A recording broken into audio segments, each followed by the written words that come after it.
Hi guys, welcome to Aruna teach Kannada YouTube channel.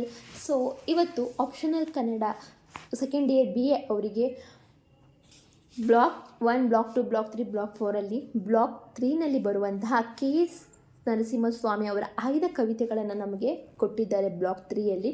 So block 3ಯಲ್ಲಿ ನಾವು ಆಗಲೇ ಇವತ್ತು ಮನೆಗೆ ಬಂದ ಹೆಣ್ಣು, ಸೊ ಇದರ ಬಗ್ಗೆ ನಾನು ಅದರ ವಿಶ್ಲೇಷಣೆಯನ್ನು ತಿಳಿಸ್ತೇನೆ ಇವತ್ತು. ಸೊ ವಿಡಿಯೋ ಎಂಡ್ವರೆಗೂ ನೋಡಿ ಅಂತ ಹೇಳ್ತಾ let's start the video. KS Narasimhaswamy ಅವರ ಫಸ್ಟ್ ಕವಿ ಪರಿಚಯನ ಮಾಡ್ಕೊಳ್ಳೋಣ. KS ನರಸಿಂಹಸ್ವಾಮಿಯರ ಮೃದು ಧೋರಣೆಯ ಕವನಗಳಿಗಿಂತ ವಿಭಿನ್ನವಾದ ಕವನಗಳನ್ನು ನಾವು ಇಲ್ಲಿ ಅಭ್ಯಾಸ ಮಾಡ್ತೇವೆ. ಕೌಟುಂಬಿಕ ಚೌಕಟ್ಟಿನ ಸಾಮರಸ್ಯದ ಜೊತೆಗೆ ಸಮಾಜದ ಪರಿಸ್ಥಿತಿಯನ್ನು ಅವಲೋಕಿಸುವ ಕವಿಯ ರೀತಿ ಇಲ್ಲಿನ ಪದ್ಯಗಳಲ್ಲಿವೆ. ಕವಿಯ ಬದಲಾದ ಹೊಸ ರೀತಿಯನ್ನು ವಾಸ್ತವಾನುಭವ ಕಾವ್ಯದಲ್ಲಿ ಮಡುಗಟ್ಟಿರುವ ರೀತಿಯಲ್ಲಿ ಈ ಕವನಗಳಲ್ಲಿ ನಾವು ಕಾಣ್ತೇವೆ. ದೀಪದ ಮಲ್ಲಿ ಸಂಕಲನದಿಂದ ಅನ್ನಪೂರ್ಣೆಗೆ, ಉಂಗುರ ಕವನ ಸಂಕಲನದಿಂದ ಮನೆಗೆ ಬಂದ ಹೆಣ್ಣು ಮತ್ತು ಶೀಲಾಲತೆ ಕವನ ಸಂಕಲನದಿಂದ ಇಡದಿರು ನನ್ನ ನಿನ್ನ ಸಿಂಹಾಸನದ ಮೇಲೆ ಕವನಗಳನ್ನು ಆಯ್ಕೆ ಮಾಡಿ ಇಲ್ಲಿ ನಮಗೆ ವಿಶ್ಲೇಷಣೆಯಾಗಿ ಕೊಟ್ಟಿದ್ದಾರೆ. ಮನೆಗೆ ಬಂದ ಹೆಣ್ಣು ಮೈಸೂರು ಮಲ್ಲಿಗೆಯ ಭಾವದೀಪ್ತಿಯ ಪರಂಪರೆಯ ಕೊಂಡಿಯಂತೆ ಈ ಕವನ ಭಾಸವಾಗುತ್ತದೆ. ಮದುವೆಯಾಗಿ ಮತ್ತೊಂದು ಮನೆಗೆ ಹೋಗಿ ಅಲ್ಲಿನ ಎಲ್ಲವನ್ನು ತನ್ನದಾಗಿಸಿಕೊಳ್ಳುವ ಹೊಸ ವಧುವಿನ ರೀತಿಯನ್ನು ಮರುದಿನಗಳ ಮಜಲುಗಳಲ್ಲಿ ಕವಿ ಅತ್ಯಂತ ಸೊಗಸಾಗಿ ನಮಗೆ ಇಲ್ಲಿ ನಿರ್ಮಿಸಿದ್ದಾರೆ.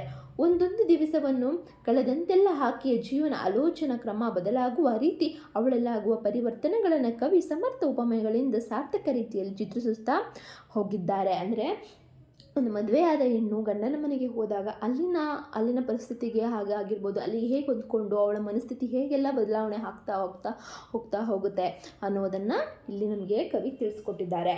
ಮೊದಲ ದಿನ ಮೌನ ಅಳುವೆ ತುಟಿಗೆ ಬಂದಂತೆ, ಚಿಂತೆ ಬಿಡಿ ಹೂವ ಮುಡಿದಂತೆ, 10 ಕಡೆ ಕಣ್ಣು ಸಣ್ಣಗೆ ದೀಪ ಉರಿದಂತೆ, ಜೀವದಲ್ಲಿ ಜಾತ್ರೆ ಮುಗಿದಂತೆ. ಅಂದರೆ ಹೆಣ್ಣಿನ ಸಂಕೀರ್ಣ ಮನಸ್ಥಿತಿಯ ಸಾರ್ಥಕ ಚಿತ್ರಣವಿದು. ನರಸಿಂಹಸ್ವಾಮಿಯವರು ಹೂವಿನ ಪ್ರತಿಮೆಯ ಮೂಲಕ ಆಕೆಯ ಮಾನಸಿಕ ತುಮುಲವನ್ನು ಚಿತ್ರಿಸಿದ್ದಾರೆ.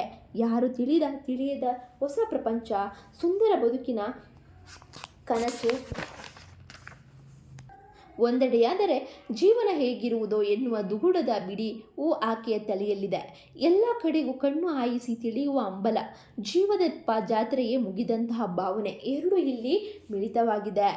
ಎರಡನೆಯ ಹಗಲು ಇಳಿಮುಖವಿಲ್ಲ, ಇಷ್ಟು ನಗು ಮೂಗುತಿಯ ಮಿಂಚು ಒಳ ಹೊರಗೆ ನೀರಿನೊಳಗೆ ವೀಣೆ ಮಿಡಿದಂತೆ, ಆಡಿದ ಮಾತು ಬೇಲಿಯಲ್ಲಿ ಹಾವು ಹರಿದಂತೆ. ಅಂದರೆ ಎರಡನೆಯ ದಿನ ಆಕೆ ಸ್ವಲ್ಪ ಹೊಂದ್ಕೊಂಡು ತನ್ನ ಮೌನದ ಚಿಪ್ಪನ್ನು ಒಡೆದು ಅವರ ಮುಂದೆ ನಗು ತುಳುಕಿಸಿ ಮಾತನಾಡ್ತಾಳೆ.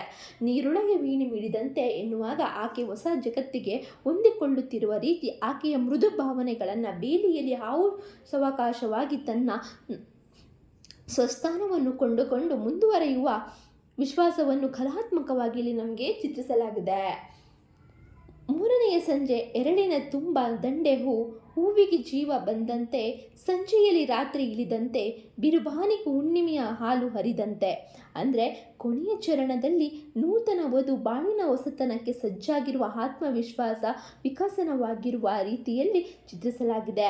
ಹೂವಿಗೆ ಜೀವ ಬರುವುದು, ಹಾಲು ಹರಿಯುವುದು ಆಕೆಯ ಜೀವನದಲ್ಲಾದ ಗುಣಾತ್ಮಕ ಬದಲಾವಣೆಯ ಪುಷ್ಟಿಗಳ ಸಂಕೇತವಾಗಿದೆ. ಸಂಬಂಧ ಶಬ್ದಗಳಿಗೆ ಮಾತಿಗೆ ಮೀರಿದ ಮೌನ ಮಾತಾಗಿ ಅರಳುವ ಸುಂದರ ಪ್ರಕ್ರಿಯೆಯನ್ನು ಅತ್ಯಂತ ರಸಾದ್ರವಾಗಿ ನರಸಿಂಹಸ್ವಾಮಿ ಅವರು ನಮಗೆ ಈ ಕವನದಲ್ಲಿ ತಿಳಿಸ್ಕೊಟ್ಟಿದ್ದಾರೆ. ಐ ಹೋಪ್ ಯು ಗೈಸ್ ಈ ಒಂದು ಏನಿದೆ ಕವನ ಸೊ ನಿಮಗೆ ಅರ್ಥ ಆಗಿದೆ ಅಂತ ಭಾವಿಸ್ತಾ, ಮುಂದಿನ ವಿಡಿಯೋದಲ್ಲಿ ನಿಮಗೆ ಇದೇ ಘಟಕ 2ರಲ್ಲಿ ಬರುವಂತಹ ಅನ್ನಪೂರ್ಣೆಗೆ ಅದನ್ನು ಮುಂದಿನ ವೀಡಿಯೋದಲ್ಲಿ ನಿಮಗೆ ತಿಳಿಸ್ಕೊಡ್ತೀನಿ ಅಂತ ಹೇಳ್ತಾ, ಇಷ್ಟ ಆಗಿದೆ ಲೈಕ್ ಮಾಡಿ, ಇಲ್ಲಾಂದರೆ ಡಿಸ್ಲೈಕ್ ಮಾಡಿ, ಹಾಗೆ ನಿಮ್ಮ ಅನಿಸಿಕೆಗಳನ್ನ ಕಮೆಂಟ್ ಮೂಲಕ ತಿಳಿಸಿ ಅಂತ ಹೇಳ್ತಾ, subscribe for more videos. Thank you.